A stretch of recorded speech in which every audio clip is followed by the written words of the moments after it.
And Mark sat down with Ben Parr to gain more insight on how to keep audiences interested and engaged. He began by asking him how he defines the term that he created, captivology. Captivology is the science of capturing people's attention. It's that science of the psychology of attention and why we pay attention to certain people and products, but most of all, how to utilize that science to capture the attention of others. How can understanding the science of captivology help us in our daily lives today? I kind of boil it down to 7 key psychological triggers that capture attention. And it's those 7 triggers that brands and businesses and individuals need to use in order to capture attention for whatever they're doing. And it really kind of comes down to how do you use those triggers, and how do you walk your audience through what I call the 3 stages of attention. And so what I've learned is that you can't go from 0 to 60 when it comes to attention. You have to walk your audience through these stages from immediate attention and immediate focus to short attention and short-term focus and concentration to long attention and long-term interest. You discuss in great detail the importance of frame of reference. The framing trigger in the frame of reference is the fact that we pay attention to the things that fall within our frame of reference, and we don't pay attention to things that fall outside of it.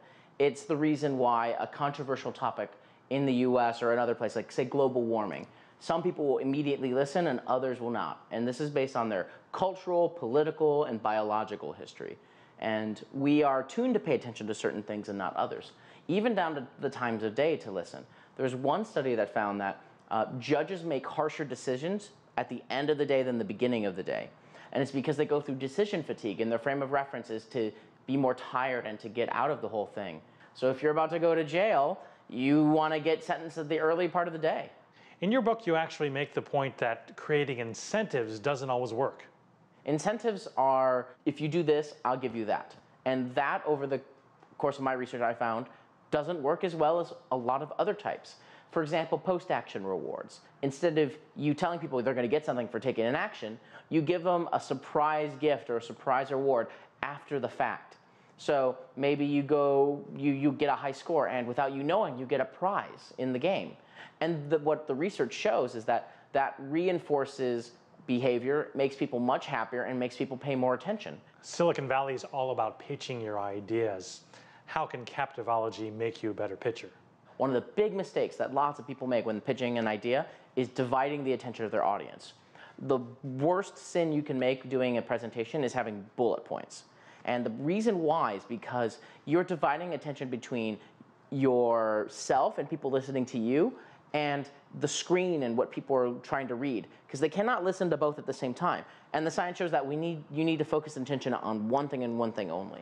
So in my presentations, it only has images and maybe 2 to 3 words, and that's it. If there's one piece of advice we should take away from your book, what is that? The fact is that lots of people think all attention is good attention, and that is not true scientifically, personally, anecdotally. And the thing about it is when you try to do something that captures attention, maybe it's a stunt, it's got to match your values and your brands, you know? There is such a thing as bad attention, and that can hurt your business. I remember a few years ago, Quiznos, they had this ad. It was a Subway, like a Subway kind of chain. Something to eat, oil changes! And they had these ads where they had these weird mutant-looking rodents advertising sandwiches. Who wants rodents next to their sandwiches? The ads caught attention, but they didn't drive sales, and Quiznos went bankrupt last year. And it's just a lesson of how not all attention is good attention.